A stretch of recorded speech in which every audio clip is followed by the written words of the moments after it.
C'est la première fois pour moi. Je viens ici pour la toute première fois, près à l'âge de 20 ans. Ils ont lancé l'expédition Voyager depuis l'Amérique en 1977 et un an plus tard, ils sont arrivés à Saturne et ils ont pris des photos et cet engin Voyager est toujours en mouvement et ils y ont mis des vidéos de F pour que quiconque le trouve puisse voir que nous sommes ici et nous sommes ici. Tu sais, je vais t'amener à faire des dons et des sacrifices à Dieu. Je vais t'encourager à prier. Je vais t'encourager à prier pendant des heures. Je vais t'encourager à te lever et à rester éveillé pour prier pour l'inspiration. Je vais t'encourager à partir en mission. Je vais t'encourager à payer la dîme. Je vais t'encourager à faire des offrandes et à offrir des sacrifices et des dons à Dieu. C'est mon travail. Et c'est le travail d'un prêtre et d'un pasteur.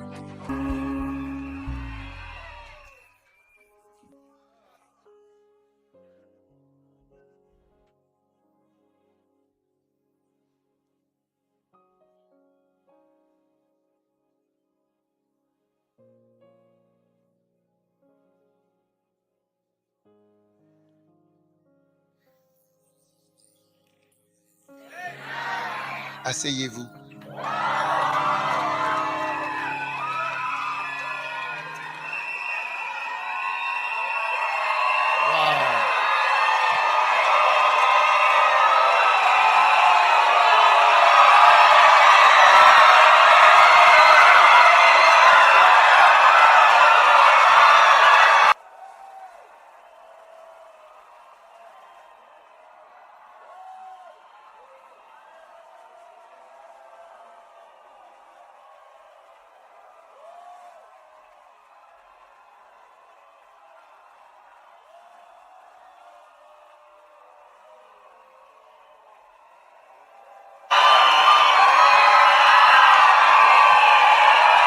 Amen. Amen. Merci. Merci beaucoup. Vous pouvez vous asseoir.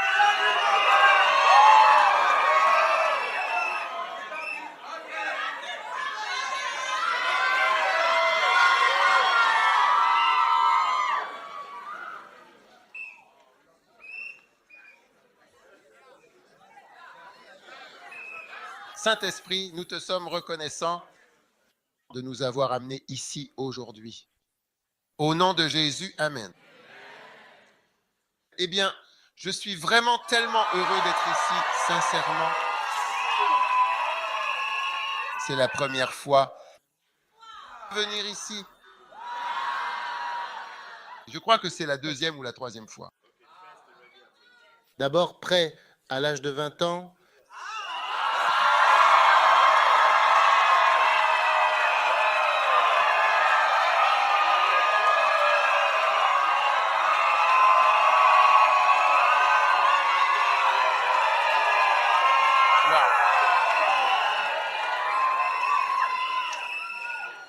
Alors, le titre de mon message, il se trouve en fait dans l'un de nos chants.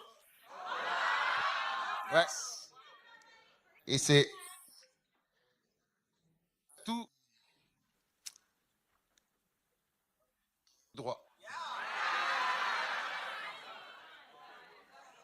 Mais maintenant, en Jésus-Christ, vous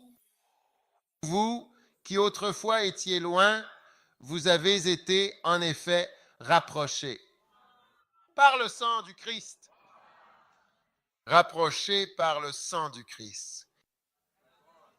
Donc, mon court message aujourd'hui, c'est rapprochés par le sang. Waouh!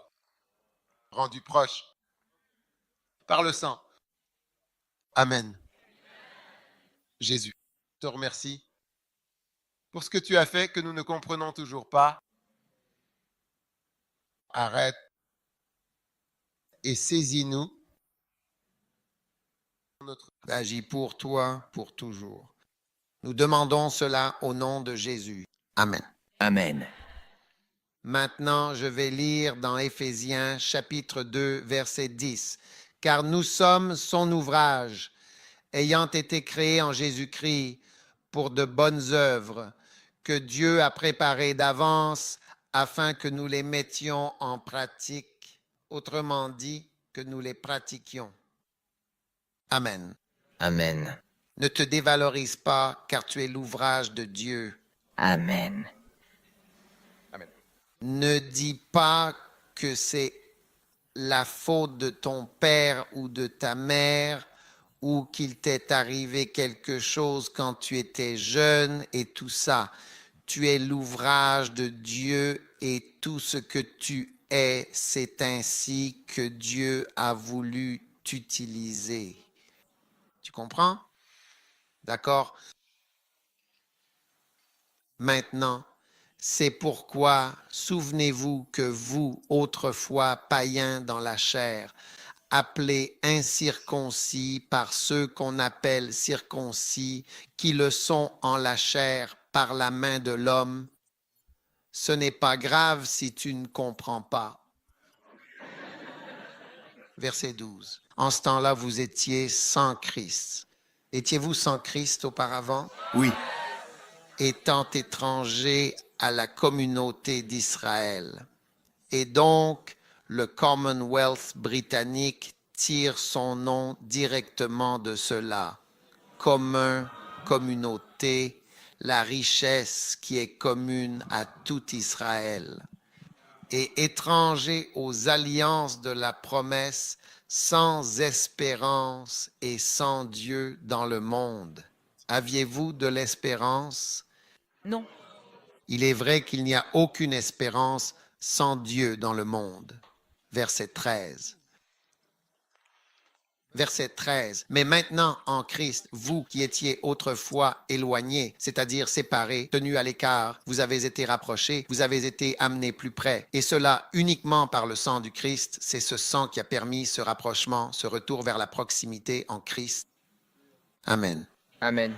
Car c'est lui qui est notre paix, lui qui des deux n'en a fait qu'un et qui a renversé le mur de séparation entre nous, ayant aboli dans sa chair l'inimitié, la loi des commandements dans ses ordonnances, afin de créer en lui-même avec les deux un seul homme nouveau, en établissant la paix et de les réconcilier l'un et l'autre avec Dieu en un seul corps par la croix, en détruisant par elle l'inimitié. Il est venu annoncer la paix à vous qui étiez loin et la paix à ceux qui étaient près.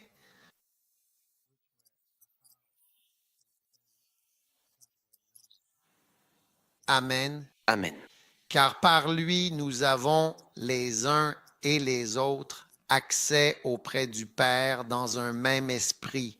Ainsi donc, vous n'êtes plus des étrangers, ni des gens du dehors, mais vous êtes désormais des concitoyens des saints, membres de la famille de Dieu. Amen. Amen. Fin de la lecture. Je ne sais pas quoi dire après cela. Très bien. Maintenant, remarquez le verset 16.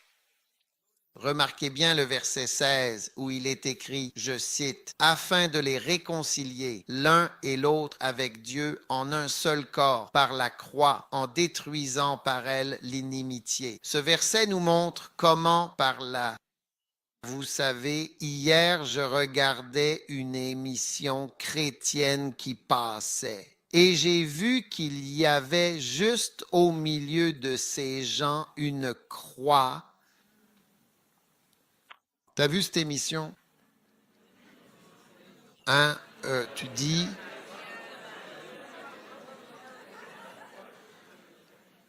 Maintenant, Jésus-Christ, n'est-ce pas, est notre Sauveur. Oui. Oui, vous voyez, si vous regardez les planètes, si vous les rares fois où ils ont pu filmer les planètes, les différentes planètes, la chose principale qu'on remarque, c'est qu'il n'y a personne là-bas. Et c'est un peu déconcertant, parfois même déstabilisant et également déroutant pour les personnes qui envoient ces missions. Il n'y a personne. Ce ne sont que des roches vides et stériles, des volcans, de la pluie, des tempêtes d'acide, mais il n'y a personne, il n'y a aucun être humain. Et donc ici, nous sommes sur cette terre, une image de la terre vue du ciel, et c'est une boule bleue. Parce qu'une grande partie de nous, c'est la mer, l'océan. Et ici, quand on arrive sur cette terre, il y a des gens. Nous avons des gens qui construisent des choses, des rivières, des gens partout. Je veux dire, il n'y a rien de tel sur aucune des autres planètes. Et chaque planète a une couleur différente. La planète rouge. Laquelle est rouge? Mars est rouge et il y fait très froid, genre moins 60 et froid. Nous sommes loin du soleil. Il n'y a tout simplement personne là-bas. Oui. Mais quand tu viens ici, tu atterris. Si tu atterris au Texas ou si tu atterris à Londres, il y a ces gens. Et tu vois tous ces gens, waouh, tous ces gens. Des êtres vivants. Tu vois? Oui. Et plus ils voyagent loin, plus ils ne trouvent toujours rien. Ils ont lancé l'expédition Voyager depuis l'Amérique en 1977 et elle voyage depuis ce temps-là. Elle est passée près de Jupiter en 1979 et a pris les premières photos en gros plan de Jupiter en 1979, tout récemment, et ils étaient stupéfaits. Et puis 1 an plus tard, ils sont arrivés à Saturne, ils ont pris des photos et cet engin Voyager continue de se déplacer. Et ils y ont mis des vidéos de la Terre pour que quiconque le trouve voit que nous sommes ici. Et nous sommes là. Tu vois? Mais il n'a trouvé personne et il continue d'envoyer des images et il vole depuis 1977. Waouh. Jusqu'à maintenant. Oui. Incroyable. Incroyable. Alors, les êtres humains, qui sommes-nous et où allons-nous? Alors, Dieu Tout-Puissant a tant aimé le monde. Il a aimé nous, les créatures qui sommes ici, qui l'avons oublié Allez. et qui ont dit qu'il n'y a pas de Dieu. Amen. Personne ne nous a créés. Nous sommes juste arrivés dans le monde avec un boom, Avec un bout. un grand bang. Pof! Et puis nous étions là. Sérieusement. Sérieusement. C'est très, très sérieux. Oui, tellement offensant. C'est offensant. Oui. C'est vraiment offensant. Et plus il découvre encore, il ne semble même pas s'humilier et dire « nous ». Il doit bien y avoir quelqu'un, quelque chose qui nous a créés. Et nous sommes si petits. Amen. Et quand tu vois la terre depuis le ciel, ce n'est qu'une boule bleue. Waouh. Et nous sommes sous cette boule bleue, en train de dire de grandes choses. Ouais. Je vais faire ceci, je vais faire cela, ceci sera fait. Le monde dit et.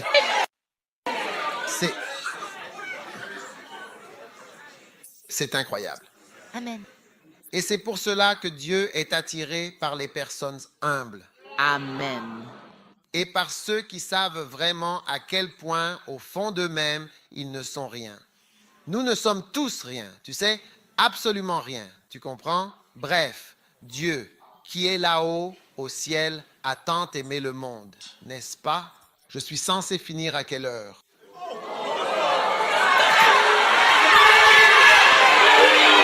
Je dois connaître l'heure. D'accord, pas de problème. Mon message est très court, j'ai besoin que vous écoutiez. Soyez attentifs. Dieu, d'accord. Hein? Oui.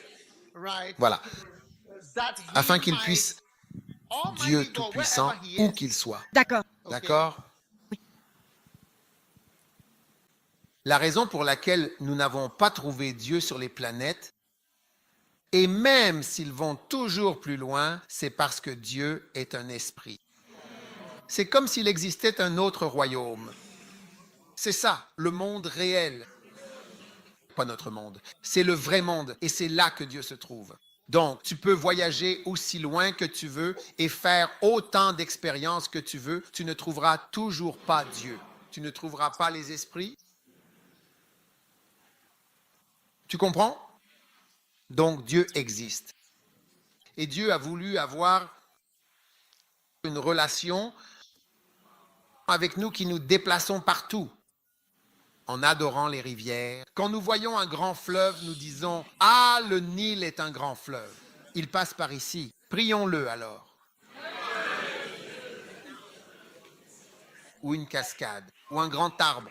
Je me disais « Waouh, c'est un grand arbre. Ça doit être ce qui nous a créés. »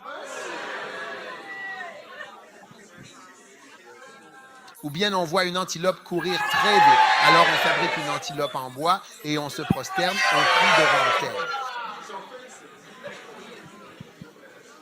Ou un crabe. On fabrique un grand crabe et on dit que c'est nous, c'est notre Dieu. On se prosterne et on prie devant lui. Et c'est quelque chose que Dieu a trouvé tellement difficile. D'accord, donc dans Éphésiens chapitre 2, verset 16, il est dit qu'il pourrait réconcilier les deux avec Dieu en un seul corps par la croix. Ne vous inquiétez pas des mots que vous ne comprenez pas. Comprenez juste réconcilier, d'accord, et comprenez les deux et avec Dieu, d'accord, puis comprenez par la croix. D'accord, donc la réconciliation a été rendue possible par le sacrifice de la croix de Jésus-Christ, très bien. Et je vais vous dire que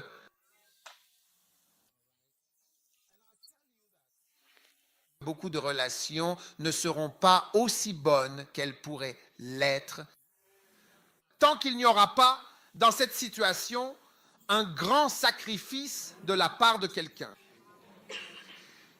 Comme vous pouvez le voir, l'Ukraine et la Russie.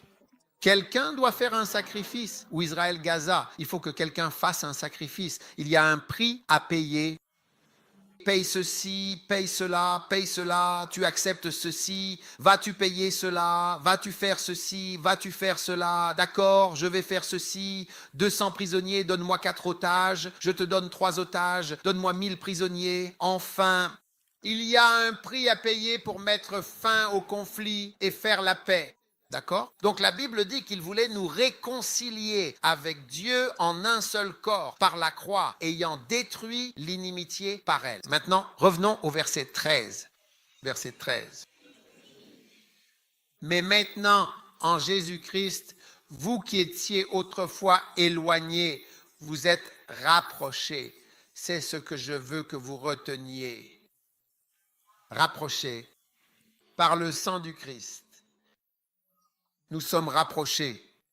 Et votre relation avec Dieu, changement. Par ce sacrifice de Jésus-Christ. Amen.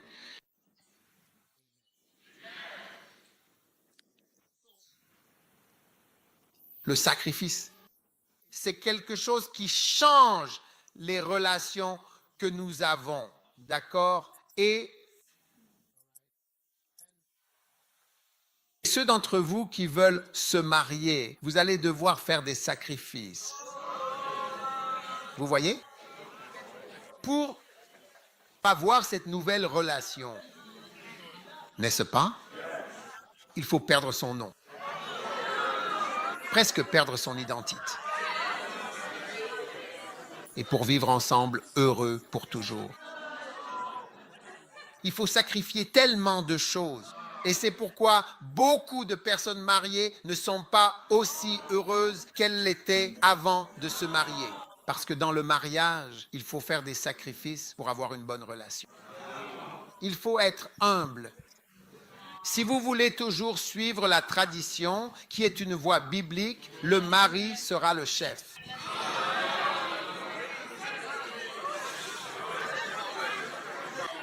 Oui, le mari sera la tête. et la femme sera la tête de nœud.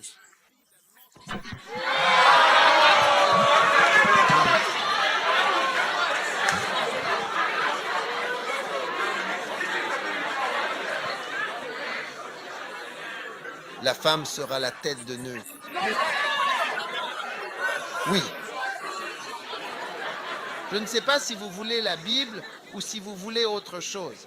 Maintenant, tu vois ce bleu là? Est-ce que vous avez la possibilité éventuellement de nous montrer une image de la Terre? Je ne sais pas ce qui se passe. Quand je dis quelque chose, il ne montre pas.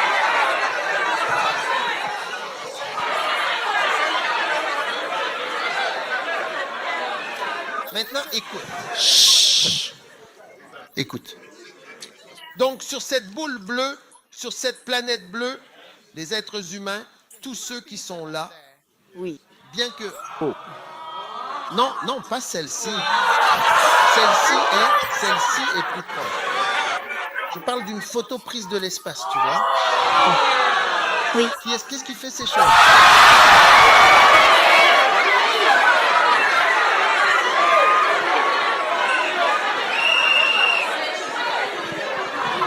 Jésus, eh bien, oui.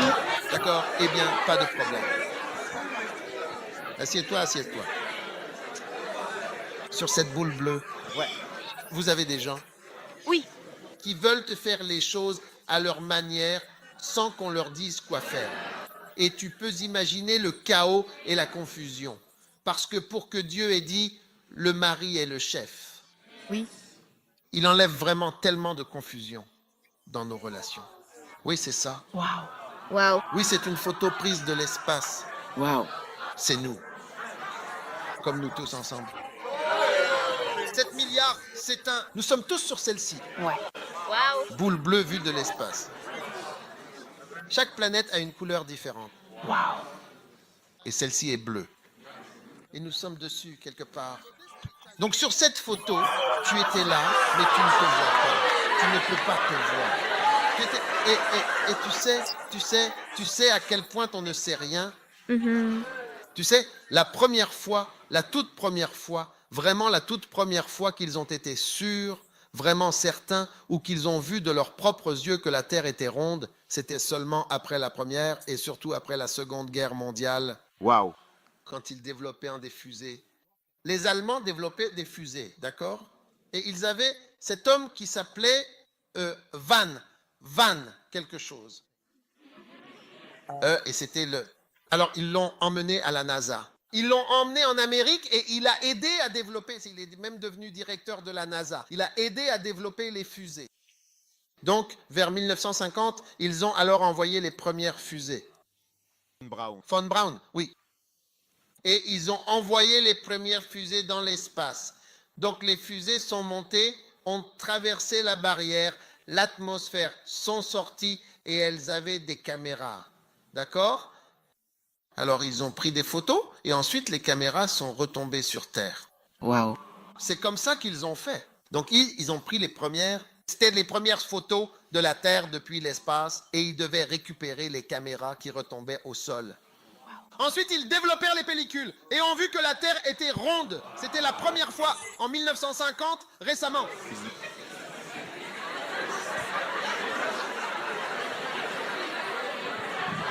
Là, j'essaie d'expliquer à quel point nous sommes ignorants. Comme si on ne savait absolument rien. Et on sait tous que la Terre est ronde, mais ils viennent juste de le découvrir et de voir la première photo en 1950. Par là, à cette époque. Donc ce Dieu qui nous aime, c'est lui qui a dit, le mari est le chef. Et la femme doit se soumettre. Et le mari doit aimer sa femme. Oui. Je veux dire, il a donné des règles. Pourquoi veux-tu discuter si tu ignores que la Terre est ronde? Et tu veux discuter sur tant de choses.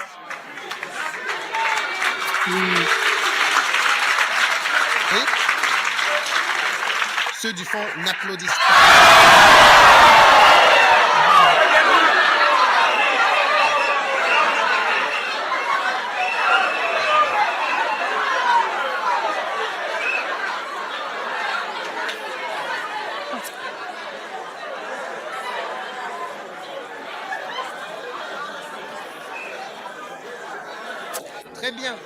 Maintenant, écoutez. Asseyez-vous, asseyez-vous.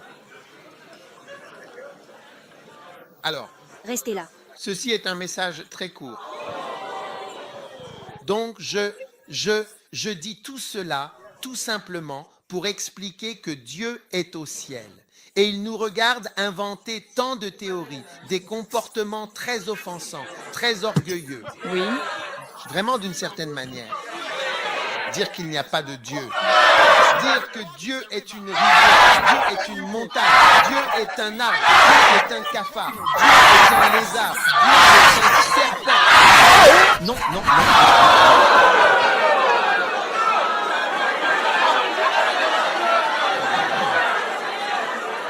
Donc c'est vraiment tellement offensant. Vous voyez? Et donc Dieu a décidé, d'accord, que nous qui étions en quelque sorte parfois, ou changez la version s'il vous plaît, américain s'il vous plaît. Oui, maintenant en Christ Jésus, vous qui étiez autrefois loin, vous avez été ainsi rapprochés par le sang du Christ. D'accord. Donc Dieu nous rapproche de lui. Il a fait cela par le sang ou par le sacrifice. Donc le sacrifice, un sacrifice est quelque chose de très important. Et cela, le sacrifice, change votre relation avec la personne à qui ou pour qui vous sacrifiez. Oui. Vous voyez, le sacrifice a vraiment une façon particulière de changer les choses entre vous et la personne à qui ou pour qui vous sacrifiez. Tout va changer entre vous et cette personne. Donc, dans Éphésiens chapitre 2, verset 15 ou 16, c'est ça, descend 16, oui. Et oui, et afin de les réconcilier tous deux en un seul corps, change la version. Tous deux en un seul corps vers Dieu par la croix, d'accord, en ayant détruit l'inimitié. Donc l'inimitié est terminée. L'inimitié et la haine sont terminées. Vous comprenez? C'est terminé par la croix. Maintenant, partout où vous voyez la croix, vous voyez le sang. Le sang et la croix. C'est une seule et même chose. Donc le sang, la croix est comme la chaise électrique. Donc, quand les gens ont des chaînes avec des croix, c'est comme avoir une chaîne avec une chaise électrique. Ou une aiguille pour l'injection. Ou une AK-47 ou une arme à feu. C'est ce que c'est, parce que c'était une arme de mort. Elle apportait la mort. Donc, grâce à ce sacrifice immense de Jésus mourant sur la croix, d'accord, en effet, notre relation avec Dieu a complètement changé à partir de maintenant et à partir du moment où tu acceptes ce sacrifice et acceptes le sang. Donc, quand nous prenons la communion, nous parlons du sang et du corps. C'est le corps qui a été brisé et le sang qui a été versé. C'est comme ce grand sacrifice. Cela ne représente pas beaucoup pour toi, mais c'était quelque chose de grand pour Dieu et difficile à accomplir pour Jésus. Mais il l'a fait. Ce n'était pas facile, mais ça en valait la peine. Nous connaissons tous ce chant, mais c'est plus qu'un chant. D'accord. Nous allons maintenant lire dans la première épître de Paul aux Corinthiens, au chapitre 10, verset 19. Je répète, il s'agit bien de 1 Corinthiens 10, 19. Qu'est-ce que cela dit? En d'autres termes, que dis-je donc? Que l'idole est quelque chose ou que ce qui est offert en sacrifice aux idoles est quelque chose? D'accord. Et le verset 20. Allô? Vous êtes avec moi? Oui, absolument. Mais je dis que les choses que les païens sacrifient, ils les sacrifient aux démons. D'accord? Ensuite, il dit quelque chose d'encore plus important. il dit « et non à Dieu ». Mais c'est la phrase suivante que je veux que vous remarquiez. Il dit « et je ne veux pas que vous soyez en communion avec les démons ». Vous voyez, ce à quoi vous sacrifiez, vous êtes en communion avec la chose à laquelle vous sacrifiez. Donc il dit que je ne veux pas que vous sacrifiez aux démons parce que je ne veux pas que vous soyez en communion avec les démons. Mais à ce à quoi vous sacrifiez, vous vous rapprochez de cette chose et vous êtes en communion avec elle.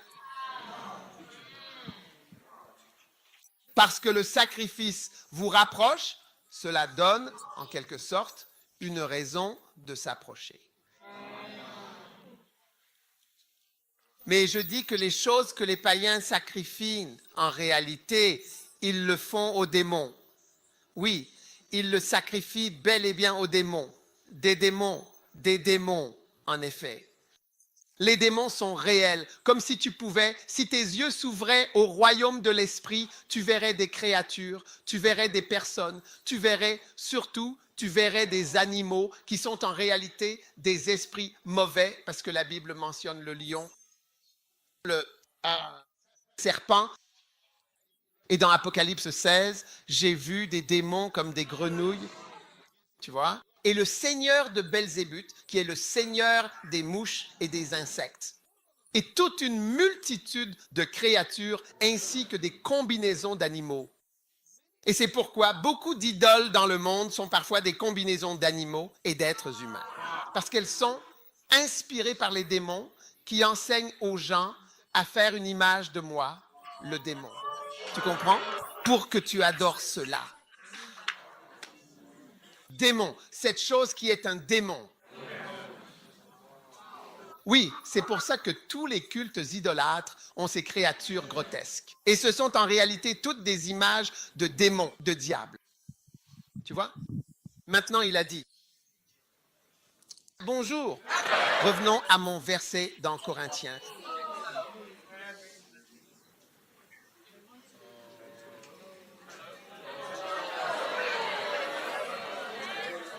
« 1 Corinthiens chapitre 10, oui. Verset 20. Magnifique. Mais je dis que les choses que les païens sacrifient, ils les sacrifient aux démons. Écoute bien, si tu veux vraiment que ta relation avec Dieu change de manière significative, il est essentiel que tu comprennes et apprennes l'importance du sacrifice dans ta vie. Ta relation avec Dieu a un plafond et elle s'arrête à l'endroit où tu es prêt à sacrifier. Et c'est là que ça s'arrête. Tu peux lire 1000 livres, tu peux écouter 1000 messages, ça s'arrêtera à ce point-là. Ça n'ira pas au-delà du sacrifice que tu es prêt à faire. Je suis désolé. Oui. C'est pourquoi la Bible dit dans Romains chapitre 12, « Je vous exhorte donc, frères, par les compassions de Dieu, à offrir vos corps comme un sacrifice vivant. » Il y aura un sacrifice. Il y aura un sacrifice. Il y aura un sacrifice. Il doit y avoir un sacrifice. Et ton plafond, c'est ton sacrifice. Si tu veux aller un peu plus loin, tu devras alors payer un certain prix. Oui. Tu vois, tu as des petits amis et des petites amies. On va jusqu'à un point. On fait ceci, cela, tout ensemble. Mais si tu veux aller plus loin, tu comprends? Si tu veux aller plus loin, alors tu sacrifies toutes les autres relations pour cette relation avec cette seule personne. Oui. Donc, le sacrifice, c'est vraiment en quelque sorte la clé des relations. Tu dois devenir quelqu'un qui va se sacrifier et faire des offrandes et des sacrifices à Dieu. Hébreux chapitre 5, verset 1, très rapidement, je veux passer là-dessus très vite. tout grand prêtre ou pasteur principal est choisi parmi les hommes et est ordonné. Pour quoi faire? Pour les hommes, dans les choses qui concernent Dieu, afin qu'ils puissent offrir à la fois des dons et des sacrifices. Prédication. Il dit que le travail d'un pasteur, c'est d'être ordonné pour aider les gens à faire des sacrifices.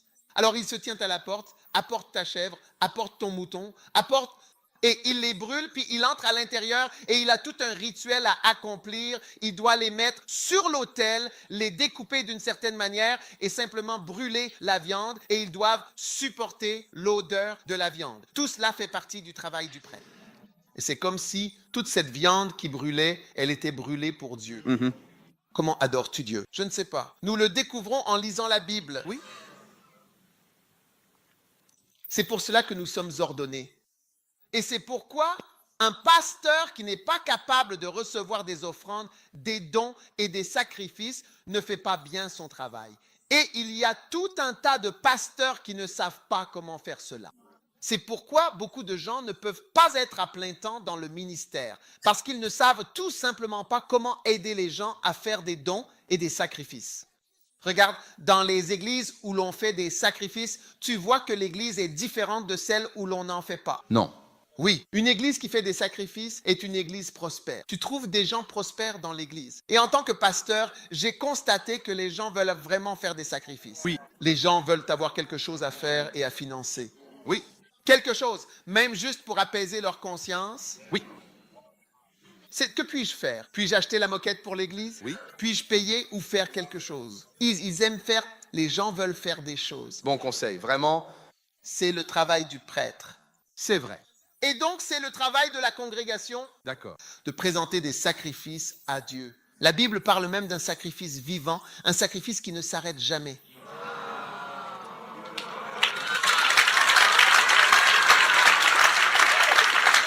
Ça ne s'arrête jamais. Ça ne s'arrête jamais. Un sacrifice vivant, oui. Un sacrifice vivant encore. Oui.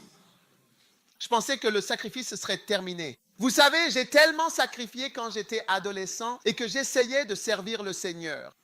J'ai tellement sacrifié. Je pensais qu'à ce stade, j'aurais fini de sacrifier. Non, mais tu n'as aucune idée de ce que je sacrifie maintenant. Non. Oui, tu n'as vraiment aucune idée en réalité de ce que je traverse en ce moment même, dans ma relation personnelle de sacrifice avec Dieu. Ça ne s'arrête pas.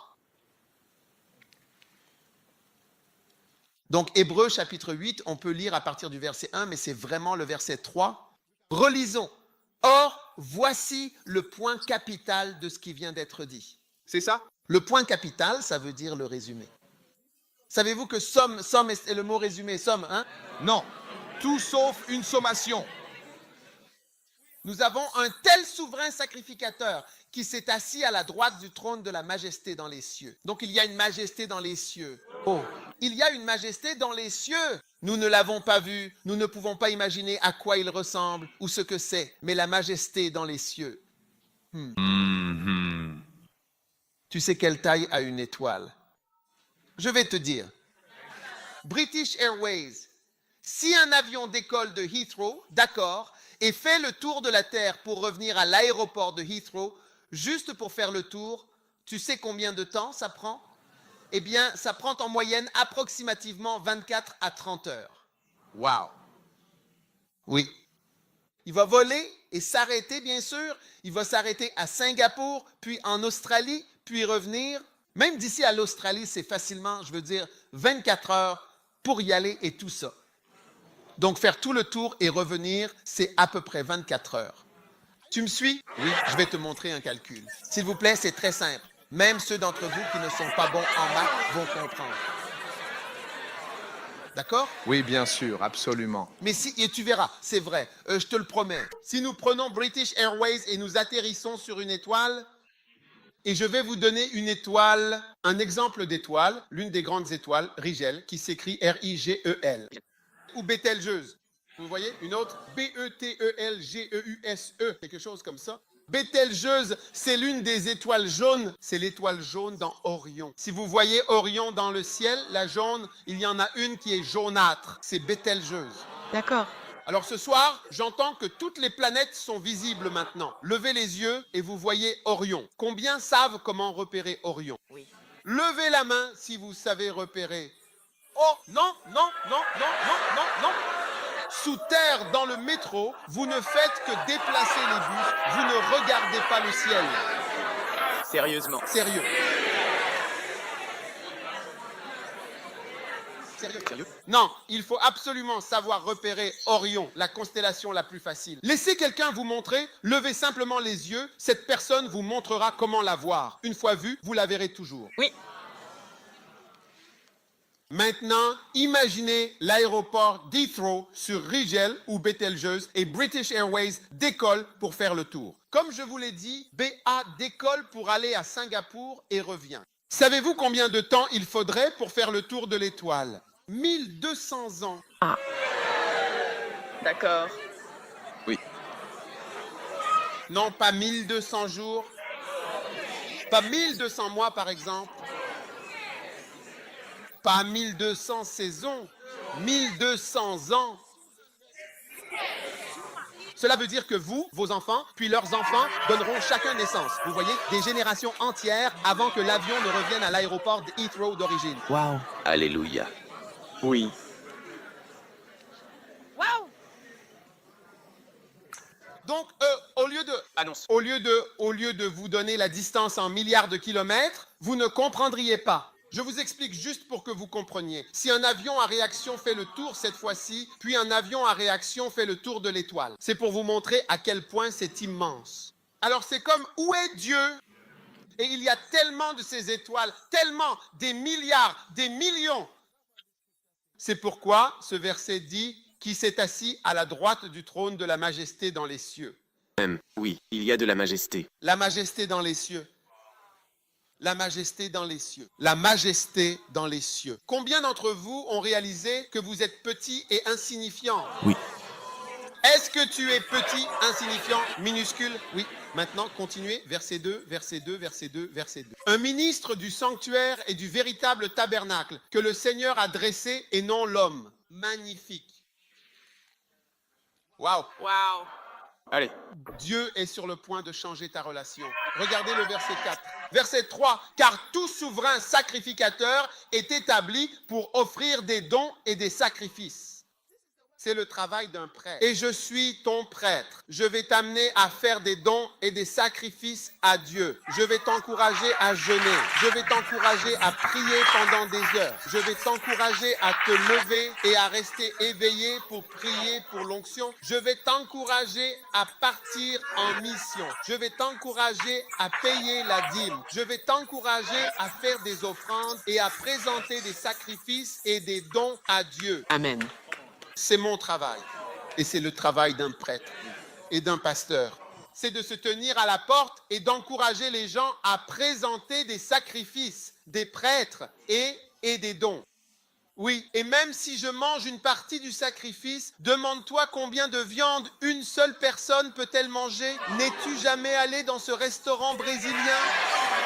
Oui. Au début, tu penses vraiment que tu vas manger, que ces gens vont regretter que tu sois venu là. Mais après un moment, tu te rends compte que tu ne peux plus rien manger.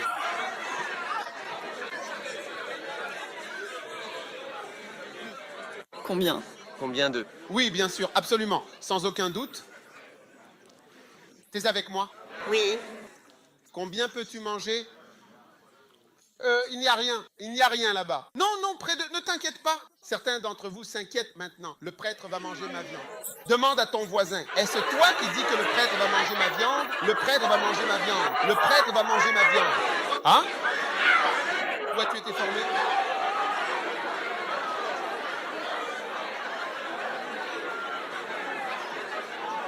Waouh.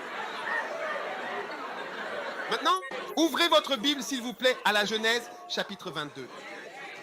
D'accord. Oui. Vous savez, en fait, d'ici la fin, Dieu va transformer profondément votre relation. Amen. Waouh, je suis enthousiaste pour la Genèse 22. Amen. Oui. C'est vrai. Prêcher. Maintenant, j'ai plus d'énergie.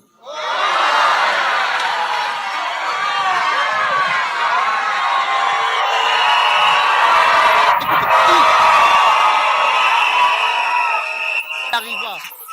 Êtes-vous prêt pour quelque chose? Attachez votre ceinture du bas. Attachez votre ceinture du bas.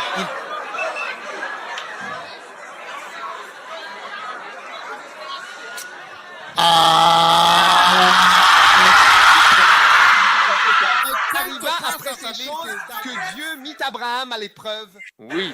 Et lui dit, Abraham. Et il répondit, me voici. Et il dit, maintenant, prends ton fils. Oui. Oui. Vous voyez, ils sont justes. C'est un sacrifice. Il va lui demander de faire un sacrifice. Waouh. Oui.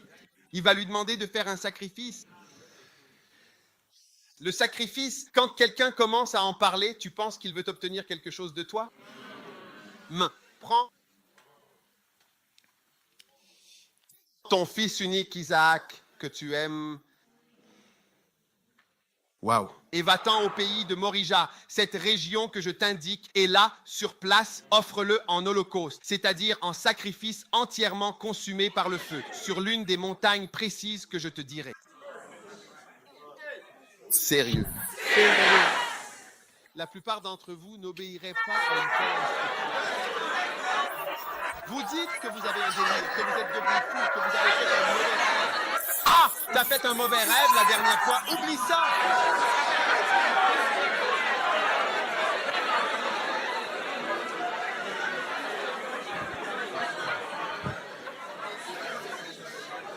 Levez vos deux mains. Ma relation avec Dieu est en train de changer. Ma relation avec Dieu change. Oui. Karabala, bala, bala, babanda, babana. Verset 3. D'accord. Et Abraham se leva de bon matin. Vous voyez à quel point Abraham est très obéissant et très rapide à obéir. Et c'est là son âne, prit avec lui 2 de ses jeunes serviteurs et Isaac son fils. Oui.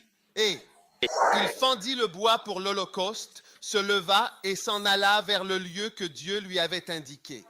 Puis, le 3e jour, et cet homme, âgé de 90 ans, il est parti faire de l'escalade jusqu'au mont Moriah. Certains d'entre vous, même à 28 ou 32 ans, vous n'arrivez pas à lever vos fesses pour grimper une montagne. C'est trop loin, c'est trop haut, ça demande trop d'énergie. C'est trop loin, vous ne pouvez pas marcher. Vous voulez un taxi, vous voulez une voiture, vous voulez un bus. À 99 ans, il part escalader le mont Moriah. Le mont Moria. Tu as peur du vide, tu sais, c'est vrai. T'es dans la vingtaine, t'es trop grand pour grimper des montagnes. Sérieusement. Puis, le 3e jour, Abraham leva les yeux et vit l'endroit de loin. Et Abraham dit à ses jeunes serviteurs, « Restez ici avec l'âne, le jeune homme et moi irons là-bas pour adorer, puis nous reviendrons vers vous. » Nous reviendrons. Et Abraham prit le bois pour l'Holocauste et le chargea sur Isaac, son fils. Il prit dans sa main le feu et un couteau pour tuer son fils. Ou là pour offrir son fils en holocauste. Et ils allèrent tous les deux ensemble. Waouh, sérieusement. Sérieusement, Sérieusement. c'est ton Isaac. Un jour, Dieu te demandera ton Isaac. Oui, pour changer sa relation avec toi, pour transformer complètement la manière dont il se rapporte à toi, afin que sa présence soit plus forte avec toi. Sa puissance sera plus grande avec toi. Sa bénédiction sera plus grande avec toi. Sa gloire et sa beauté seront plus grandes avec toi. Un jour, il te demandera ton Isaac. Les choses que je prêche ne sont pas des choses étranges ou des nouveautés que quiconque pense avoir quelque chose de nouveau, tu ne sais pas, tu es dans l'illusion. Tout est pareil. Amen. Mais tu vois, il y a ces éléments cachés qui changent la raison pour laquelle Dieu sera présent quand quelqu'un parle et absent quand quelqu'un d'autre prononce les mêmes paroles. Waouh. Les mêmes mots. Et quand Isaac parla à Abraham, son père, et dit « Papa ». Et son père, et papa répond « Oui, je suis là. Qu'est-ce qu'il y a ?» qu'est-ce qu'il y a? Et il dit, voici le feu et le bois, mais où est l'agneau pour l'Holocauste? Verset 8. Et Abraham dit, mon fils, Dieu se pourvoira lui-même de l'agneau pour l'Holocauste. Alors ils continuèrent leur chemin. Maintenant, vous devez apprendre à ne pas mentir. Vous voyez, beaucoup d'entre vous, vous mentez instinctivement. Même lorsque vous faites quelque chose de spirituel, vous mentez quand même. Vous comprenez bien, mais vous devez apprendre à parler sans mentir. Amen. D'accord? Parce qu'un mensonge, la Bible dit, ceux qui mentent sont dans l'étang de feu. Vas-y, lis-le. La seconde mort. Oui, le mensonge n'a rien à voir avec Dieu, parce que le diable est le père du mensonge. Donc même le plus petit mensonge, tu devrais en avoir peur. Donc Abraham aurait pu dire, tuez-le, je vais te sacrifier. Je vais te tuer dans environ 10 minutes. Je vais bientôt te tuer. Oui, Dieu m'a dit de te tuer, donc je vais te tuer. Tu es sur l'agneau. Tu es sur l'agneau. Mais lui, il a répondu. Et ce qu'il a dit était vrai. Dieu pourvoira à tout, même si c'est toi. Mais je ne te dis pas que c'est toi qui es. Verset 9. Et ils arrivèrent à l'endroit que Dieu lui avait indiqué, et Abraham bâtit un autel. Pendant tout ce temps, il n'avait pas dit à Isaac qu'il était l'agneau. Il arrangea le bois, puis il lia son fils. Il a dit, viens Isaac, laisse-moi, je veux t'attacher. Je veux attacher quelque chose ici. Alors il lui a attaché les mains, un homme de 99 ans.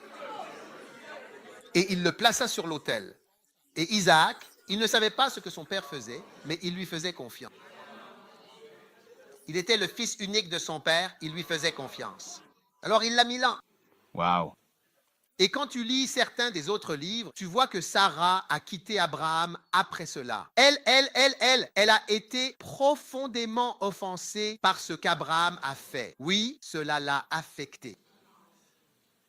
Je veux dire, quand on voit à quel point une mère aime son enfant, son fils, on ne peut pas imaginer cela. Ça ne fonctionnerait jamais dans aucun mariage. Non, aucun mariage ne peut... pas Luc, non, je ne pense pas. Sérieusement. Sérieusement. Et Isaac fut lié, il lia Isaac, son fils, et le plaça sur l'autel sur le bois. L'histoire se trouve même quelque part. Verset 10. Combien d'entre vous réalisent que l'histoire se trouve quelque part? Oui. Et Abraham étendit la main et prit le couteau pour égorger son fils. Vous savez, Dieu faisait preuve de prudence. Savez-vous ce qu'est la stratégie du bord du gouffre? Le brinkmanship est une forme de négociation où l'on pousse tout jusqu'au dernier moment. Oui, tu pousses tout jusqu'au dernier moment, mais tu n'as pas vraiment l'intention d'aller jusqu'au bout. Tu laisses simplement tout arriver jusqu'à la toute fin. Non. Non. Donc, jusqu'au bord, pour voir si tu changes d'avis. Oui. Ils utilisent donc la politique de la corde raide dans certaines de leurs négociations pour la guerre et tout ça. Et parfois même dans les mariages. Vous pouvez même utiliser la stratégie du bord du gouffre. Si tu ne recules pas, c'est la fin. Ils disent, vraiment, la fin? Tu veux dire la fin? Tu dis, oui, la fin. D'accord, j'ai changé d'avis. Dès aujourd'hui, je cuisinerai pour toi. D'accord. Waouh. Mais tu peux dire d'accord. Mais il faut faire attention. Parce que ça peut aller jusqu'au bout. C'est pour ça qu'on appelle ça le brinkmanship. C'est ça. Oui. Ça franchit vite la limite. Tu dis, je vais faire ça. Et sans t'en rendre compte, tu le fais. Oui, bien. Alors, il a pris le couteau comme ça et il était sur le point de... Il a dit à Isaac, penche-toi, baisse la tête comme ça parce que je veux couper comme ça. Alors, Isaac a penché la tête en arrière comme ça et il a pris le couteau. Certaines personnes pensent qu'il a levé le bras. Non, il l'a posé sur la tête comme ça. Tu fais comme ça. Chut. Parfait. Miséricorde. Verset 11, et l'ange du Seigneur. Quand le couteau était dans sa main, il était sur le point de faire ça. L'ange du Seigneur l'appela du ciel et dit, Abraham. Et il a dit, oui, je suis là. Sa main tremblait. Vraiment comme ça, il tenait le couteau. Verset 12. aujourd'hui, ta relation avec Dieu va changer. C'est oui, Abraham. Il a dit, ne porte pas la main sur l'enfant. Ne lui fais rien, car maintenant, je sais. Vous voyez, la relation a changé. Il a dit, maintenant, je sais que tu crains Dieu. Oui, puisque tu n'as pas refusé ton fils, ton unique fils, pour moi. C'est comme si Dieu disait, maintenant, je sais quelque chose. Ce n'est pas ce que tu dis. Ce n'est pas ce que tu dis. Je sais quelque chose sur toi maintenant. Voilà l'effet du sacrifice. La personne apprend à te connaître. Dieu apprend à savoir avec qui il a affaire, qui tu es. Tu veux qu'il te montre des anges. Tu veux qu'il te bénisse. Tu veux qu'il te donne de l'argent. Tu veux qu'il te donne des choses. Il ne peut pas donner toutes ces choses à tout le monde. Il doit d'abord savoir qui tu es. Et alors il a dit, à cause du sacrifice, maintenant je sais. Je sais.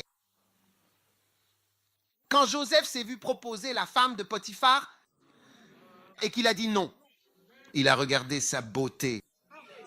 Alors qu'elle se pavanait partout, Ratasato palabando. Et Joseph a dit non. Je ne peux pas faire ça. Je crois que dans le domaine de l'esprit, Dieu a dit, maintenant je sais. Je sais maintenant qui tu es. Je ne me suis pas trompé en te choisissant. Maintenant, je sais. Oui, certains d'entre vous n'arrivent pas à renoncer à vos affaires.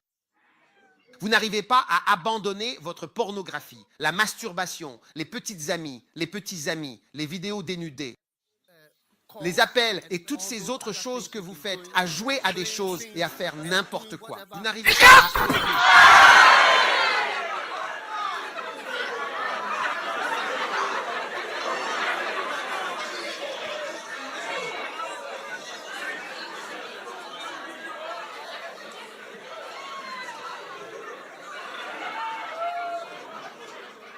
Écoutez, je ne sais pas si je devrais arrêter de prêcher. Je pense que je devrais peut-être. Peut-être que ça devient trop. Peut-être que ça devient trop maintenant.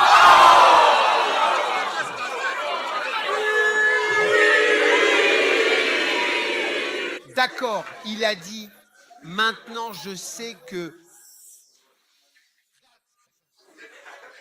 tu crains Dieu. Il a dit, je sais.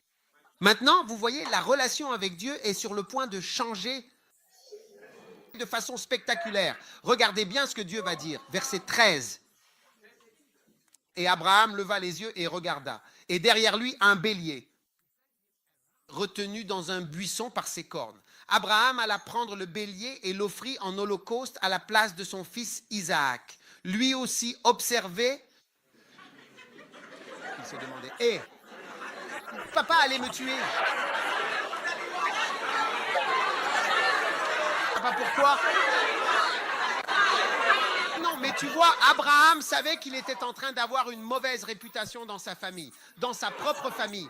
Il observait simplement toute la scène.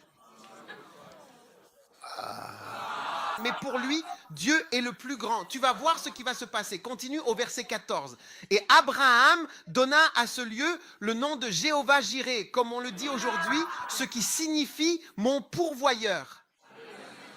Jéhovah Jireh, ce qui signifie mon pourvoyeur, Dieu a pourvu pour lui. Sur la montagne du Seigneur, cela sera vu. Verset 15. Et l'ange du Seigneur appela Abraham une seconde fois. La première fois, c'était pour l'arrêter, pour l'empêcher d'aller plus loin. Maintenant, la deuxième fois, écoute bien. Et il dit,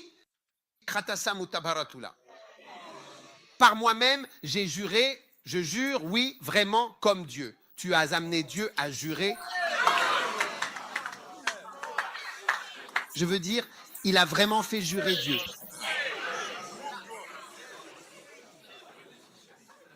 Ta relation, la proximité, c'est pourquoi j'ai dit que cela s'appelle être rapproché par le sang. Il a dit, Dieu a dit, et par moi-même, je jure, dit le Seigneur. Parce que tu as fait cette chose, oui, cette chose que tu as faite, cette chose que tu as accomplie, cette chose que tu as réalisée, et parce que tu n'as pas refusé ton fils, ton unique fils, ton fils unique, je te bénirai en bénédiction. Et en multipliant, je multiplierai ta descendance. Comme Badora, Batora, Bakala, comme eux, les étoiles du ciel, et comme le sable qui est sur le rivage de la mer, et ta descendance possédera la porte de ses ennemis. Et en ta descendance, c'est nous aujourd'hui. Amen. Toutes les nations de la terre seront bénies, car c'est en raison du fait que tu as obéi à ma voix. Oui, toutes seront bénies. Waouh. As-tu déjà vu Dieu jurer à quelqu'un? Je le jure. Et toi, tu as même fait. Parce que tout ce que Dieu dit vaut plus qu'un serment. Oui. Mais tu l'as forcé à jurer? Sérieux? Sérieux. C'est par moi-même que j'ai juré, a déclaré le Seigneur en ces termes. Car parce que tu as fait cela et que tu n'as pas refusé ton fils, ceci.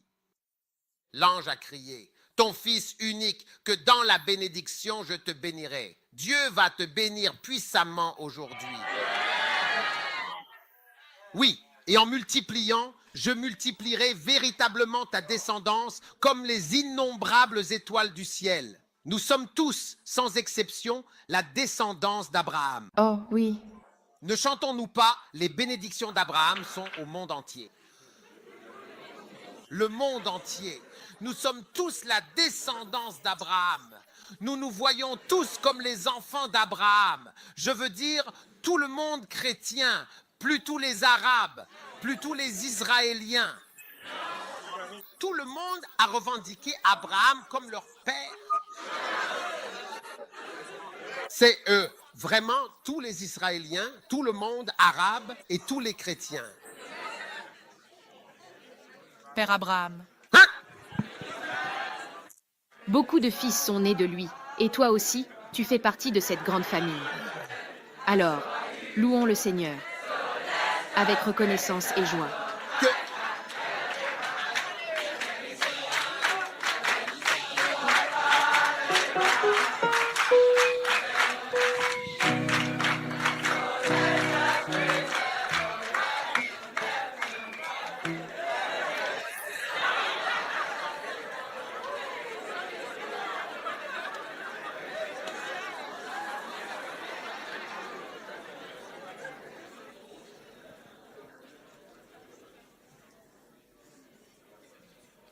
En bénissant, je te bénirai.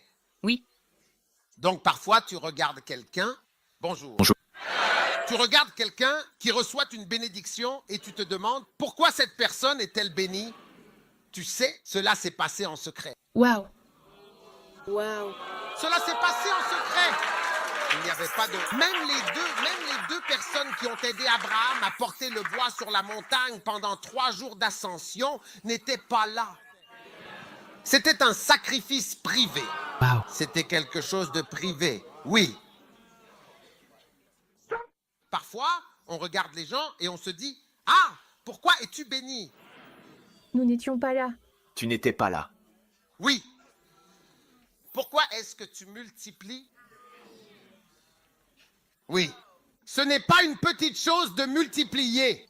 Pour que quelque chose grandisse et se multiplie, ce n'est pas rien. Comme les étoiles du ciel, pour que quelque chose devienne impossible à compter, peux-tu imaginer si, par exemple, tes billets de 150 livres ne pouvaient pas être comptés?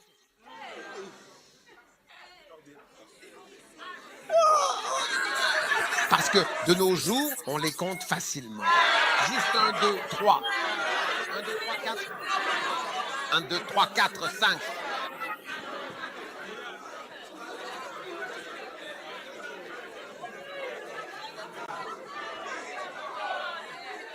Très bien. Je multiplierai ta descendance comme les étoiles du ciel. Religion. est comme le sable qui est sur le rivage de la mer. Deux choses impossibles à compter. Hein? Et ta descendance possédera la porte de ses ennemis. Cela signifie que dans chaque crise, tu as l'avantage. D'accord. Cela veut dire que dans chaque bataille, tu seras le vainqueur. Amen. Cela veut dire que dans chaque conflit, tu ressors gagnant. Amen. Et puis, en ta descendance, allez, toutes les nations de la terre seront bénies parce que tu as obéi à ma parole. Quand je rencontre des gens qui sont bénis par mes livres dans différents pays, alors que je ne les connais pas, dans différentes langues que je ne connais pas, c'est tout simplement inhabituel. Amen. Pour moi, je vois cela comme quelque chose de surnaturel. Quelqu'un lit mon livre en malgache. La langue à Madagascar, c'est le malgache. D'accord. Oh, d'accord. Oui, tu vois, tu ne savais pas qu'il existait une langue appelée malgache. Oh, Oui. C'est le nom de la langue. malgache. Ils vont à la fac de médecine, à l'université et tout dans cette langue. Oui. Waouh. Et la personne me suit vraiment. Oui. Et vraiment m'honore Uhin. et dit qu'il est tellement béni. C'est à ce moment-là qu'il a dit, en ta descendance seront bénies toutes les nations. Donc, en ta descendance, cela veut dire même dans tes livres, Waouh. comme dans tes paroles. Pour que quelqu'un soit dans le ministère et que ses paroles bénissent beaucoup de gens dans de nombreuses nations. C'est quelque chose de fou. En bénissant, je te bénirai. Donc, je veux que tu saches qu'à chaque étape, à un moment de ta vie, Dieu va te demander de faire un sacrifice. Et moi, en tant que pasteur, je te demanderai toujours de faire des sacrifices. Je te demanderai de jeûner. Tu dois apprendre à jeûner pendant 21 jours en ne buvant que de l'eau. Oui, bien sûr. 21 jours. Oui. Nous devrions venir voir tout First Love London. Tout le monde est mince. Tout le monde est mince.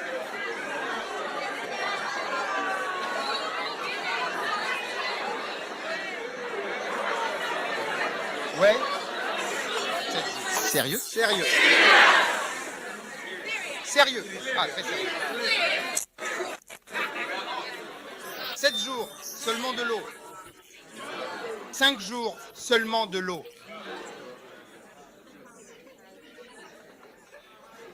Certains d'entre vous hochent la tête comme si je disais d'une certaine façon quelque chose de mal.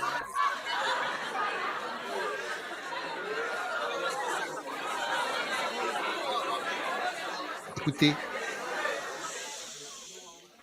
Jésus a dit, l'heure est venue. Jean 12, 24, même dès le verset 20 dit, l'heure est venue pour que le Fils de l'homme soit glorifié.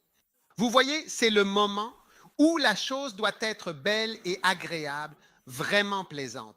L'onction, la fraîcheur de la gloire, la beauté, l'heure, le moment est arrivé. Et qu'a-t-il dit? Lorsqu'il a dit, l'heure est venue, il dit, à moins qu'un grain de blé ne tombe en terre et ne meure, qu'arrive-t-il alors? Il se dissout, il subit la pression sous terre, l'obscurité, la chaleur. Vous voyez, à moins que cela n'arrive, il reste seul. Mais si cela arrive, il porte du fruit. Amen. Pour beaucoup d'entre vous, c'est cet élément qui manque. Amen. Pour que Dieu vous bénisse, qu'il vous bénisse. Maintenant, laissez-moi vous révéler un secret que les gens ignorent. Ce n'est pas tous les jours que l'on a l'occasion de faire un sacrifice. Un jour, j'ai entendu l'évêque Oyedepo dire quelque chose et j'y pense toujours. Voulez-vous savoir ce qu'il a dit? Oui. Il a dit, chaque fois qu'il y a une occasion de faire un sacrifice, je ne me retiens pas. Ce qu'il voulait dire, c'est qu'à chaque fois qu'il y a quelque chose à faire à l'église, oh, il faut acheter un bus, il faut faire ceci, ils construisent une église, ils ne s'excluent jamais, ils s'impliquent toujours. Une fois, je pensais qu'il décrivait un projet. Il a dit, ce projet ne sera pas terminé avant que j'ai versé 50 millions dans ce projet. Je pense à leur argent. Oui, il a dit, ça ne sera jamais terminé. Mais tant que je n'aurai pas payé 50 millions, c'est déjà décidé pour moi. Waouh. Oui. Waouh. La religion a changé. La relation peu à peu change au fil du temps, progressivement. Voici la différence entre toi et les gens qui, pour certains, semblent vraiment bénis. Oh oui, regarde, il dit, je te bénirai. Je te bénirai. Les différences entre les chrétiens sont les différences dans leur sacrifice. Parfois, la différence, c'est le sacrifice de prière. Celui-ci est seul. Il est quelque part. Il prie. Toi, tu es avec des gens en train de discuter. Tu es sur ton téléphone. Tu regardes Instagram. Oui, tu regardes des Reels et des TikTok et des Facebook. Hébreux 11, verset 4. Terminons avec ceci. Je vais devoir continuer ailleurs. Maintenant, fais attention. Regarde bien. Par la foi, Abel. Tu vois, il y avait Abel et Caïn, deux chrétiens. Mais la différence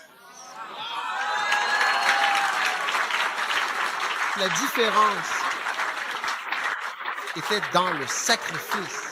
Oui. Oui. Par la foi, Abel offrit à Dieu un sacrifice bien plus excellent que celui de Caïn. Son sacrifice était vraiment différent du sacrifice de Caïn. Et ton sacrifice, lui, peut-être, n'est-il pas grand-chose. Parfois, je vois des missionnaires, certains en mission ont l'impression que ça n'a pas marché. Je leur dis, écoute, tu ne sais même pas. Je veux dire, je les considère comme tellement élevés. Je n'arrive même pas à imaginer comment Dieu les voit. Le sacrifice plus excellent, quand tu dis, Seigneur, prends ma vie, par lequel il a reçu le témoignage qu'il était juste. Dieu rendant témoignage à ses dons, et par elle, bien qu'il soit mort, il parle encore. Son ministère s'est poursuivi jusqu'à aujourd'hui. Je mentionne son nom. Plus de 6000 ans.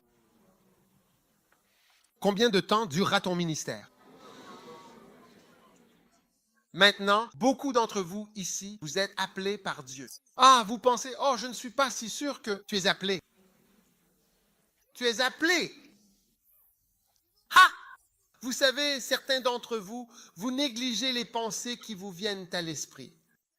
Dans le livre des Hébreux, la Bible dit que Dieu l'écrira dans leur esprit. As-tu déjà vu ce verset? Laisse ta mère le trouver rapidement. C'est l'alliance, magnifique. Viens pour l'imposition des mains après, car voici l'alliance que je ferai. Écoute, je mettrai mes lois dans leur esprit et je les écrirai dans leur cœur. Il y en a un autre qui dit, je les écrirai dans leur esprit, change-le. Oui, voici l'alliance que je ferai avec eux après ces jours-là. Je mettrai mes lois dans leur cœur et dans leur esprit, je les écrirai. Donc, quand il y a des choses dans votre esprit, certaines d'entre elles ont été écrites par le Saint-Esprit. Vous négligez votre esprit. Tu dis, oh, je ne suis que des pensées. Ce ne sont que des idées. Ce ne sont que des choses. Il a dit, j'écrirai dans leur esprit. Allez, maintenant. Des choses qui ne cessent de vous revenir. Comment faites-vous? Pourquoi pensez-vous qu'elles reviennent sans cesse à votre esprit? Pourquoi pensez-vous que cela revient toujours? Chaque jour, cela revient chaque fois que vous y pensez. Parce que l'esprit écrit dans votre esprit. Il écrit dans votre esprit, dans votre cœur. Ça ne disparaît jamais. Ça revient sans cesse. Ça revient sans cesse. Ça revient sans cesse.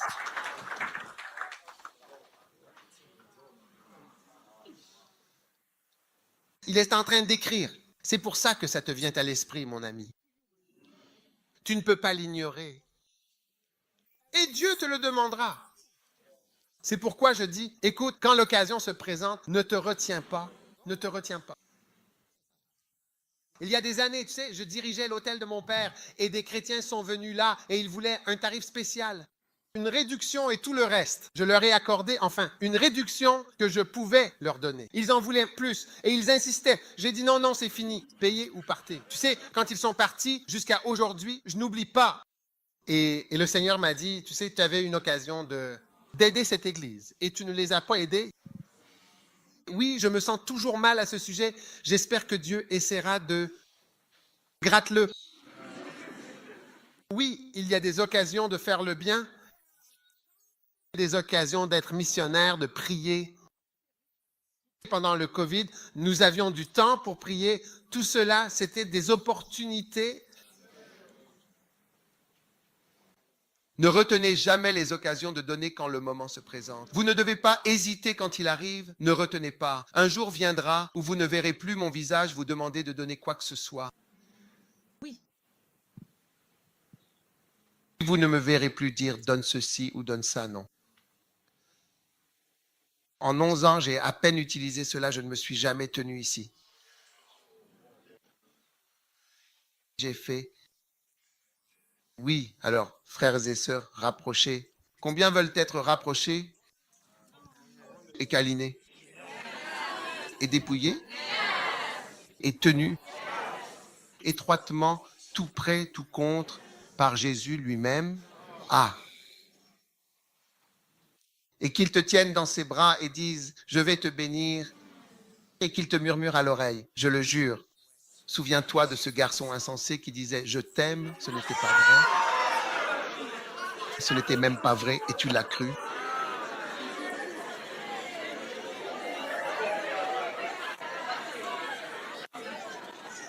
Ce n'était même pas vrai. Combien ont déjà cru à ce genre de choses?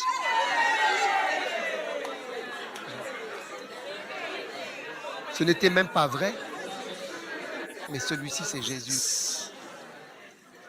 Et il va te bénir. À partir d'aujourd'hui, je crois que tu peux comprendre l'explication des bénédictions. Combien réalisent, en regardant Abraham, qu'on peut en quelque sorte comprendre pourquoi il l'aimait? C'était très fort, très fort. Et c'était aussi quelque chose de privé. Ce qui s'est passé de fort s'est produit en privé. Ce n'était pas une démonstration publique de quoi que ce soit. Donc, juste un moment privé, lui, Abraham, Isaac, Dieu et un ange. Personne ne l'a vu jusqu'à aujourd'hui. Oui, que ton sacrifice soit vraiment, sincèrement beau. Oui, et que tu réussisses l'épreuve. Si Dieu dit de renoncer à un gars, tu vois ce que je veux dire? Non, je ne sais rien sur toi. Je dis juste que si Dieu dit de renoncer à un garçon, tu y renonces, tu le laisses tomber comme du papier toilette. Direct, il est parti et tu tires la chasse. Au revoir aux bêtises. Et c'est fini. Ne t'accroche pas au papier toilette. J'ai besoin de ce papier toilette. J'ai besoin de ces toilettes. Je dois le mettre dans mon sac alors qu'il est sale. Tu l'utilises pour n'importe quoi et tu veux le garder.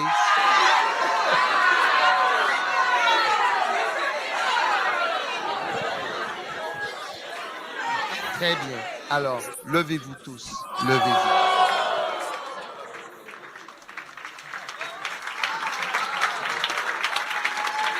Oh oui. Père, merci pour ta bénédiction aujourd'hui au nom de Jésus. Alors que toutes les têtes sont baissées et tous les yeux fermés, si tu es ici et que tu veux donner ta vie à Jésus-Christ, peut-être, je ne sais pas, peut-être que quelqu'un t'a amené à l'église. Dieu te dit, hé, tu dois t'approcher. Dieu te dit, je veux t'amener plus près. Plus près. Plus près. Plus près. Et si tu es ici et que tu veux venir à Dieu, que tu veux donner ta vie à Jésus, je ne sais pas, peu importe pourquoi tu es venu, qui t'a amené ou pourquoi tu es ici, si tu veux donner ta vie à Jésus, lève la main comme ceci, lève simplement ta main droite et laisse-moi prier avec toi, où que tu sois debout. Pasteur, prie pour moi. Pasteur, prie pour moi. Je veux donner ma vie à Jésus. Que Dieu te bénisse, que Dieu te bénisse, que Dieu te bénisse, que Dieu te bénisse. Lève-la bien haut. Merci Jésus. J'ai besoin de Dieu. J'ai besoin de Jésus. Je vois vos mains. Je vois ta main. Je vois ta main. Je veux simplement prier une prière simple avec vous aujourd'hui avant que nous terminions. Maintenant, si vous avez levé la main et que vous voulez que je prie avec vous, je veux que vous veniez me rejoindre ici devant.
Avant de prier, je veux vous donner une dernière chance si vous êtes ici.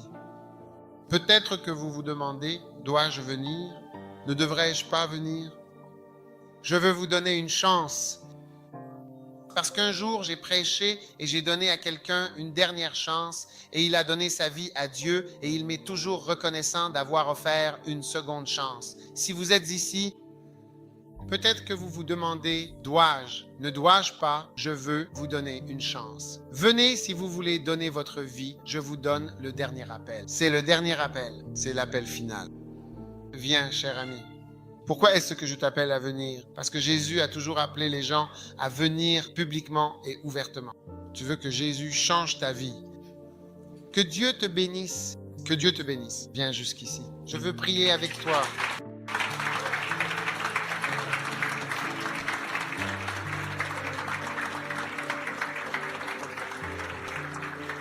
Prions.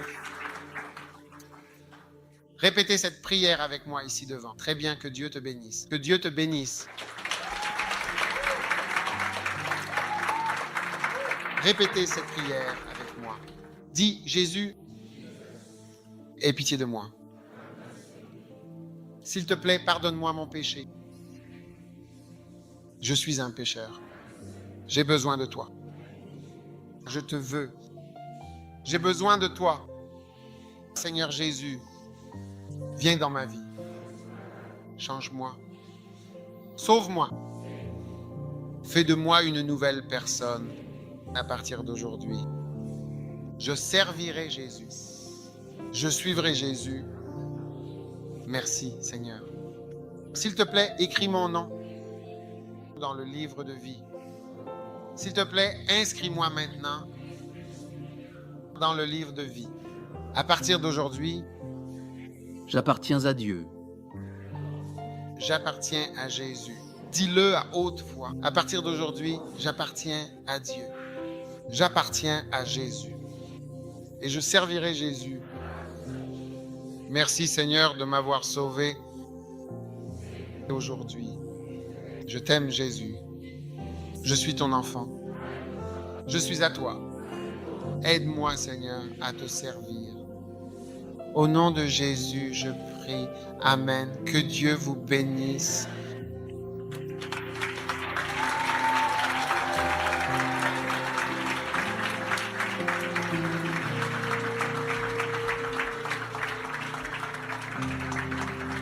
Que Dieu vous bénisse. Alors, par où doivent-ils aller? Que Dieu vous bénisse. Veuillez suivre notre panneau juste là. Que Dieu vous bénisse. Vraiment. Waouh, quelle bénédiction.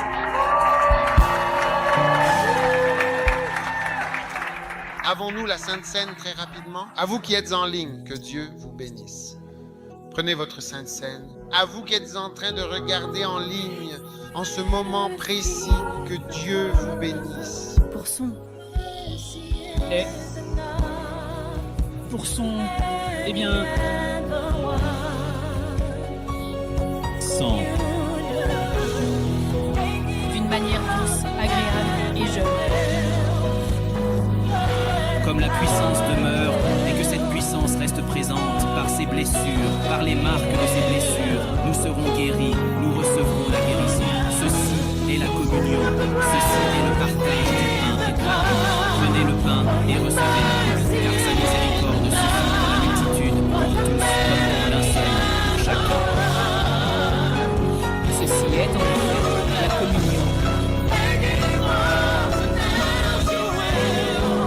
Car ce n'est pas son sang qui souffre, par ses blessures, nous serons guéris.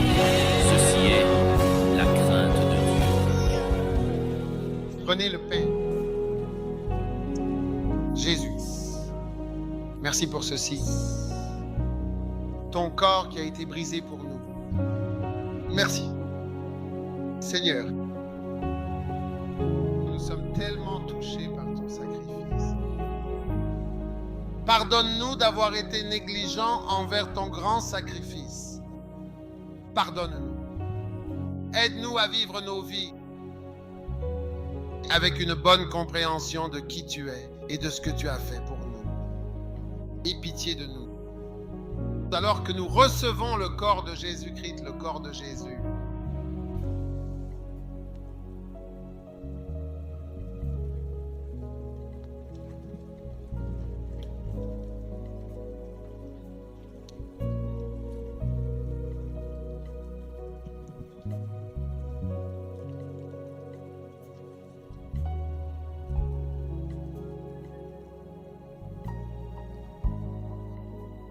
combien d'entre nous ont fait des erreurs?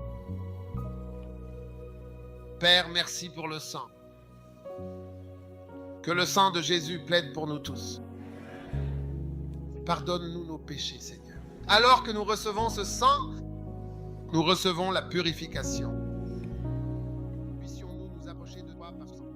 Puissions-nous être bénis dans notre relation avec toi grâce à ce sang, le sang de Jésus-Christ.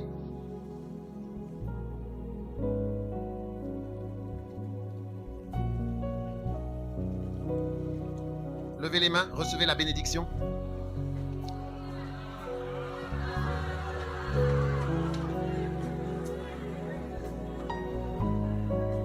Que la bénédiction du Seigneur soit sur votre vie. La pluie, qu'elle vienne sur vous, comme la pluie qu'elle tombe sur vous. Vivez longtemps et prospérez. Que le Seigneur vous donne l'avantage dans chaque bataille, dans chaque conflit, dans chaque défi de ta vie, de ton ministère, de ton appel et de ta propre existence. Même celles et ceux qui regardent en ligne, eux aussi, partout, à distance. Que le Seigneur te bénisse et fasse grâce. Que les erreurs et les péchés commis de 2024 ne te soient pas imputés. Au nom de Jésus, que tes manquements des années passées ne te soient en aucune façon, en aucune circonstance imputés. Vis longtemps, prospère et fleuris. Et maintenant, que le Seigneur Dieu te bénisse et te fasse grâce. Que le Seigneur te bénisse et te garde. Arandol, Amazandol. Quel que soit le mal qui est décidé ici à Londres, quel que soit le mal qui est décidé au Royaume-Uni, que le Seigneur te préserve de ce mal.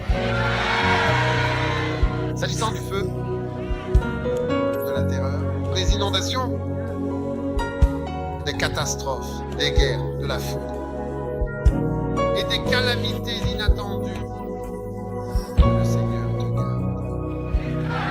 Que le Seigneur te garde sur la terre, sous terre, sur la mer et dans les airs.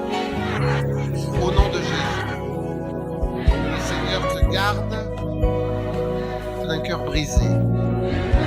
Que le Seigneur te préserve de la déception. Que le Seigneur te garde. Au nom de Jésus. Et maintenant, quelle que soit la décision négative qui a été prise à ton sujet lors d'une réunion, au nom de Jésus, que cette décision soit annulée au nom de Jésus. Tout groupe qui se réunit et qui fait des plans, des projets, des démarches à ton sujet et contre toi, pour ton mal et pour te nuire, au nom de Jésus, nous renversons cette table. Cela ne prospère. Seigneur, nous levons nos mains vers toi. Tout ce qui représente de la malveillance, de la méchanceté et de mauvaises pensées à notre égard. Que tout souhait de mort, en toute sincérité et véritablement, prenne fin. Tout désir de mort pour l'un d'entre nous. Que cela se retourne contre eux au nom de Jésus. Nous interrompons tous les plans maléfiques qui sont planifiés et dirigés contre nous. Au nom puissant de Jésus, vis longtemps et prospère, vis longtemps et épanoui. multiplie-toi et réussis. Que le Seigneur te bénisse comme il a béni Abraham. Et qu'il te multiplie comme il a multiplié Abraham. Et qu'il te garde comme il a gardé Abraham. Et que ta descendance soit aussi bénie. Et qu'elle se multiplie.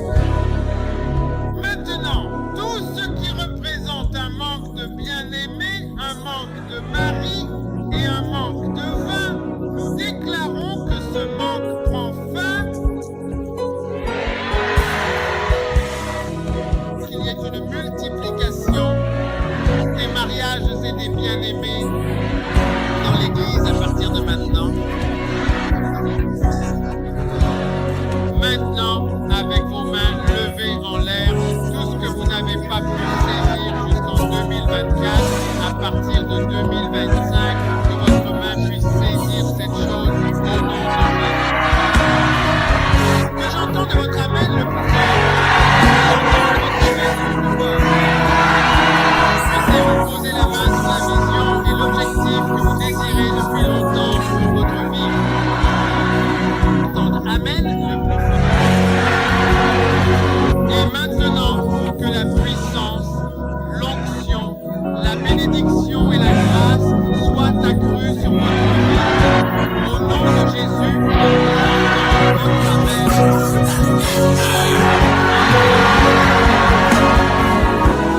à partir de maintenant, que les gens puissent ressentir, percevoir la véritable présence de Dieu. Où que vous soyez, qu'il y ait une présence, la présence même de l'Esprit, la présence de Dieu, au nom de Jésus-Christ de Nazareth. Vous rirez jusqu'à la fin de cette année. Les pleurs et la tristesse ne feront pas partie de votre vie en 2025. Vous sourirez, vous rirez, vous vous réjouirez. Je dis et je vous ordonne dans le domaine de l'esprit, réjouissez-vous grandement. Réjouissez-vous grandement. Réjouissez-vous grandement. Réjouissez-vous grandement. Réjouissez-vous grandement. Le Seigneur vous bénisse et fasse de vous réjouissez grandement. Au nom de Jésus-Christ de Nazareth, et que tout le monde crie Amen. Si cette vidéo vous a béni, n'oubliez pas de vous abonner à Daki with Mills sur YouTube. Vous pouvez également suivre Bishop Daki avec Mills sur toutes les plateformes de médias sociaux.